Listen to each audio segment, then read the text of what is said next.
ಆತ್ಮೀಯರೇ ನಮಸ್ಕಾರ, ಹೇಗಿದ್ದೀರಿ? 14 ಲೋಕಸಭಾ ಕ್ಷೇತ್ರಗಳಿಗೆ ಮೊದಲನೇ ಹಂತದ ನಮ್ಮ ಕರ್ನಾಟಕದ ಮೊದಲನೇ ಹಂತದ ಚುನಾವಣೆ ನಡೆಯಿತು. ಈ 14 ಕ್ಷೇತ್ರಗಳ ಪೈಕಿ 5 ಕ್ಷೇತ್ರನ ನಾನು ಚೂಸ್ ಮಾಡಿದ್ದೀನಿ. ಬಹಳಷ್ಟು ಕಾರಣಗಳಿಗೆ ಇಡೀ ರಾಜ್ಯದ ಗಮನ ಸೆಳೀತಾ ಇರುವಂಥ 5 ಕ್ಷೇತ್ರಗಳು. 14 ಕ್ಷೇತ್ರಗಳು ಕೂಡ ಮುಖ್ಯವೇ, ಅದರಲ್ಲಿ ಈ 5 ಕ್ಷೇತ್ರ ಇದೆಯಲ್ಲ, ಬರೀ ಆ ಕ್ಷೇತ್ರದವರಿಗೆ ಅಷ್ಟೇ ಅಲ್ಲ, ಇಡೀ ರಾಜ್ಯ ಬಹಳ ಕುತೂಹಲದಿಂದ ಕಾಯ್ತಾ ಇದೆ. ಯಾವ್ಯಾವುದು ಆ 5 ಕ್ಷೇತ್ರ, ಯಾವ ಕಾರಣಕ್ಕೆ ಕುತೂಹಲಕ್ಕೆ ಕಾರಣ ಆಗಿದೆ? ನಾವು ಒಂದೊಂದಾಗಿ ಹೇಳ್ತಾ ಹೋಗ್ತೀನಿ. ಮೊದಲನೇದು, ನೀವೆಲ್ಲ ಹೋಗ್ತೀರಿ, ಬೆಂಗಳೂರು ಗ್ರಾಮಾಂತರ ಲೋಕಸಭಾ ಕ್ಷೇತ್ರ. ಹೌದಾ ಅಲ್ವೋ? ಕುತೂಹಲ ಇದೆಯಾ ಇಲ್ವೋ? ಡಾಕ್ಟರ್ CN ಮಂಜುನಾಥ್ ಅವರು DK ಸುರೇಶ್ ಎದುರುಗಡೆ, ಅದರಲ್ಲೂ DK ಶಿವಕುಮಾರ್ ಬಹಳ ಪ್ರತಿಷ್ಠೆಯ ಪ್ರಶ್ನೆಗೆ ತೆಗೆದುಕೊಂಡಿದ್ದಾರೆ ಆ ಚುನಾವಣೆನ. ಅವರೇ ಮುಂದಾಳತ್ವ ವಹಿಸಿ, ಅವರೇ ಸಂಪೂರ್ಣ ಮುಂದಾಳತ್ವ ವಹಿಸಿಬಿಟ್ಟಿದ್ದಾರೆ. ಅವರಷ್ಟೇ ಅಲ್ಲ, ಅವರ ಪತ್ನಿ, ಅವರ ಮಗಳು, ಇಡೀ ಕುಟುಂಬ ಪ್ರಚಾರಕ್ಕೆ ಇಳಿದುಬಿಟ್ಟಿದೆ. ಮತ್ತೆ ಎಷ್ಟರ ಮಟ್ಟಿಗೆ ಅಂದ್ರೆ, ಹಿಂದೆ ಯಾವತ್ತೂ ಕಾಣದಂತಹ ಶತಪ್ರಯತ್ನ ಅಲ್ಲಿ ನಾವು ನೋಡ್ತಾ ಇದ್ದೀವಿ. ಇನ್ನೊಂದು ಕಡೆ ಡಾಕ್ಟರ್ CN ಮಂಜುನಾಥ್ ಅವರು ಮೃದು ಸ್ವಭಾವಿ, ಬಹಳ ಸ್ಮೂತ್ ಗೋಯಿಂಗ್, ಯಾವುದೇ ಅಬ್ಬರ ಇಲ್ಲ, ಕೂಗಾಟ ಇಲ್ಲ, ಗಲಾಟೆ ಇಲ್ಲ, ಸೌಂಡ್ ಇಲ್ಲ, ನಿಧಾನವಾಗಿ ಎಲ್ಲವನ್ನು ಮಾಡ್ಕೊಂಡು ಹೋಗ್ತಾ ಇದ್ದಾರೆ. ಒಂದು ಕಾನ್ಫಿಡೆನ್ಸ್ ಅವ್ರ ಮುಖದಲ್ಲಿ ಕಾಣಿಸ್ತಾ ಇದೆ. ನಾ ಗೆದ್ದೇ ಗೆಲ್ತೀನಿ ಅನ್ನುವಂಥ ಕಾನ್ಫಿಡೆನ್ಸ್ ಅವ್ರ ಮುಖದಲ್ಲಿ. ಸೊ ಸಹಜವಾಗಿ ಕುತೂಹಲ ಇದೆ.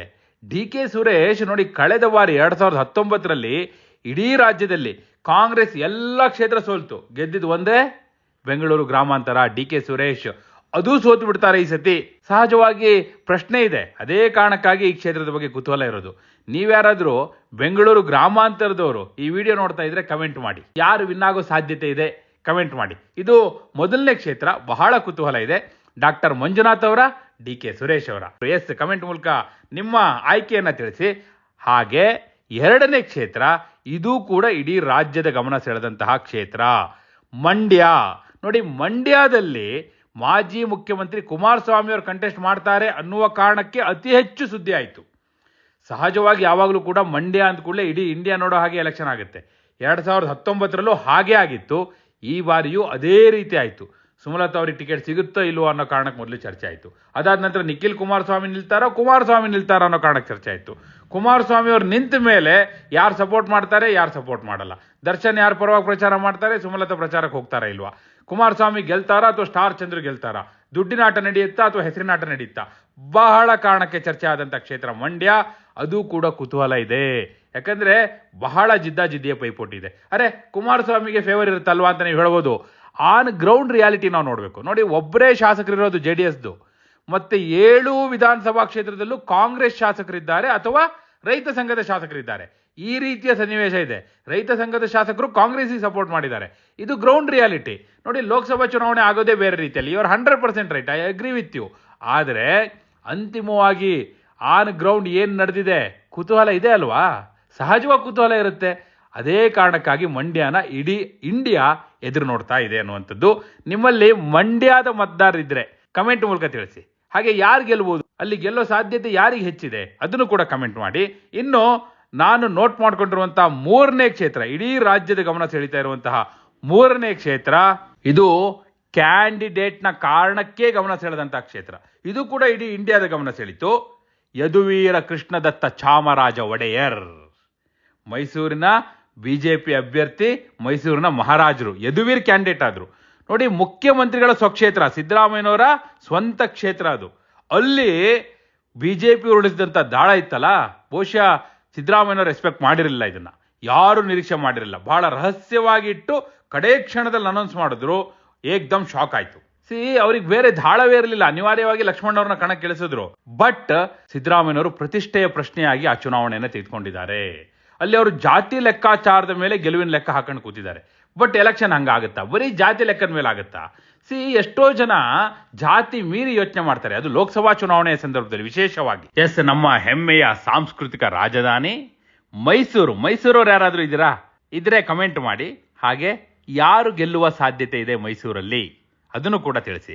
ಇನ್ನು 4ನೇ ಕ್ಷೇತ್ರ, ಇಡೀ ರಾಜ್ಯದ ಗಮನ ಸೆಳೀತಾ ಇರುವಂತಹ 4ನೇ ಕ್ಷೇತ್ರ, ಇದು ಕೂಡ ಅಲ್ಲಿಯ ಅಭ್ಯರ್ಥಿಗಳ ಕಾರಣಕ್ಕಾಗಿಯೇ ಗಮನ ಸೆಳೀತಾ ಇರುವಂತಹ ಕ್ಷೇತ್ರ.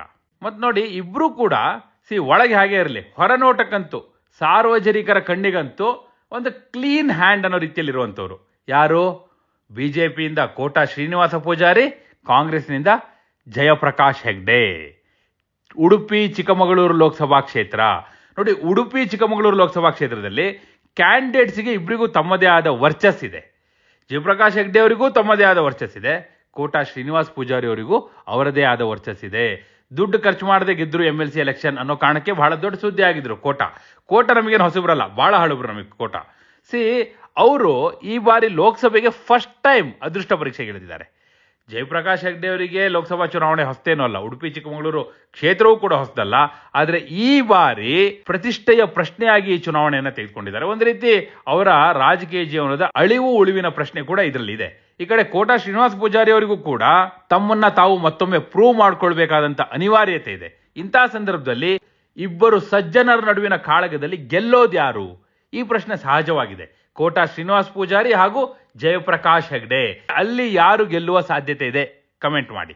ಇನ್ನು 5ನೇ ಕ್ಷೇತ್ರ ಬೆಂಗಳೂರು ದಕ್ಷಿಣ ಲೋಕಸಭಾ ಕ್ಷೇತ್ರ. ಕಾಂಗ್ರೆಸ್ನಿಂದ ಸೌಮ್ಯ ರೆಡ್ಡಿ, ರಾಮಲಿಂಗಾರೆಡ್ಡಿ ಅವರ ಪುತ್ರಿ, ಬಿಜೆಪಿಯಿಂದ ತೇಜಸ್ವಿ ಸೂರ್ಯ.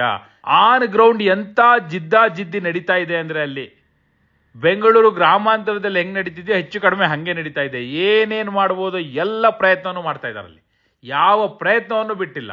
ಇಬ್ರು ಗೆಲ್ಲೇಬೇಕು ಅನ್ನುವಂಥ ಪಟ್ಟು ಹಿಡ್ಕೊಂಡು ನಿಂತಿದ್ದಾರೆ. ಅದೇ ಕಾರಣಕ್ಕಾಗಿ ತೇಜಸ್ವಿ ಸೂರ್ಯ ಪರವಾಗಿ ಅಮಿತ್ ಶಾ ಅವರೇ ಬಂದೋದ್ರು. ಅಷ್ಟರ ಮಟ್ಟಿಗಿನ ಜಿದ್ದಿಯಲ್ಲಿ ಕಾಣಿಸ್ತಾ ಇದೆ.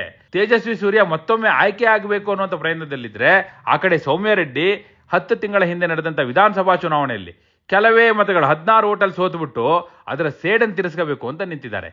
ಈ ಸೇಡಿನ ಕಾಳಗಲ್ಲಿ ನಡೀತಾ ಇದೆ. ಯಾರು ಗೆಲ್ತಾರೆ? ಸಹಜವಾಗಿ ಕುತೂಹಲ ಇರುವಂಥ ಕ್ಷೇತ್ರ ಬೆಂಗಳೂರು ದಕ್ಷಿಣ ಲೋಕಸಭಾ ಕ್ಷೇತ್ರ. ನೋಡಿ, ಈ ಕ್ಷೇತ್ರದಲ್ಲಿ ಅಂತಿಮವಾಗಿ ಯಾರೇ ಗೆದ್ರೂ ಕೂಡ ಅದು ಬಹಳ ದೊಡ್ಡ ಅಂತರದಿಂದ ಅಂತೂ ಗೆಲ್ಲೋದಿಲ್ಲ. ಇದನ್ನ ನೀವು ನೋಟ್ ಮಾಡಿಟ್ಕೊಳ್ಳಿ. ರಿಸಲ್ಟ್ ಬಂದ ಮೇಲೆ ವಿಲ್ ಡಿಸ್ಕಸ್ ಅಗೇನ್. ಯಾಕಂದ್ರೆ ಆ ರೀತಿಯ ಜಿದ್ದಿ ಆನ್ ಗ್ರೌಂಡ್ ನಾನು ಹೋಗಿ ನೋಡಿ ಬಂದಿದ್ದೀನಿ, ಅದಕ್ಕೋಸ್ಕರ ಹೇಳ್ತಾ ಇದ್ದೀನಿ. ನಮ್ಮ ವೀಕ್ಷಕರ ಪೈಕಿ ಯಾರಾದ್ರೂ ಬೆಂಗಳೂರು ದಕ್ಷಿಣ ಲೋಕಸಭಾ ಕ್ಷೇತ್ರದಲ್ಲಿ ಇದ್ದೀರಾ? ಇದ್ರೆ ಕಮೆಂಟ್ ಮಾಡಿ. ಹಾಗೆ ಯಾರು ಗೆಲ್ಲಬಹುದಲ್ಲಿ ನಿಮ್ಮ ಆಯ್ಕೆಯನ್ನು ಕೂಡ ಕಮೆಂಟ್ ಮೂಲಕ ತಿಳಿಸಿ. ಈ 5 ಕ್ಷೇತ್ರಗಳು ಕ್ಯೂರಿಯಾಸಿಟಿಯ ಕಾರಣಕ್ಕಾಗಿ ತುದಿಗಾಲಿನಲ್ಲಿ ನಿಲ್ಲಿಸಿರುವಂತಹ ಕ್ಷೇತ್ರಗಳು ಈ 5 ಕ್ಷೇತ್ರಗಳು. ಜೊತೆಗೆ ಹಾಸನ ಕೂಡ ಇದೆ. ಒಂದ್ ಕಡೆ ಶ್ರೇಯಸ್ ಪಟೇಲ್, ಮತ್ತೊಂದ್ ಕಡೆ ಪ್ರಜ್ವಲ್ ರೇವಣ್ಣ, ಇಬ್ಬರ ನಡುವೆ ಕೂಡ ಅಂಥದ್ದೇ ಜಿದ್ದಿ ಇದೆ. ಅಲ್ಲೂ ಕೂಡ ರಿಸಲ್ಟ್ ಬಗ್ಗೆ ಬಹಳ ವಿಭಿನ್ನವಾದಂತ ಪ್ರತಿಕ್ರಿಯೆಗಳು ಬರ್ತಾ ಇದೆ. ಡೋಂಟ್ ನೋ ಯಾರು ಗೆಲ್ತಾರೆ ಅಂತ. ಹಾಸನದವರು ಯಾರಾದ್ರೂ ವೀಕ್ಷಕರಿದ್ರೆ ಕಮೆಂಟ್ ಮಾಡಿ, ಯಾರು ಗೆಲ್ಲುವುದು ಅನ್ನೋದನ್ನು ಕಮೆಂಟ್ ಮಾಡಿ. ನಿಮ್ಮ ಪ್ರಕಾರ ನಾನು ನೋಟ್ ಮಾಡಿರುವಂತಹ ಕ್ಷೇತ್ರಗಳ ಪೈಕಿ ನಿಮಗೆ ಕುತೂಹಲ ಇರುವಂತಹ ಕ್ಷೇತ್ರ ಯಾವುದು?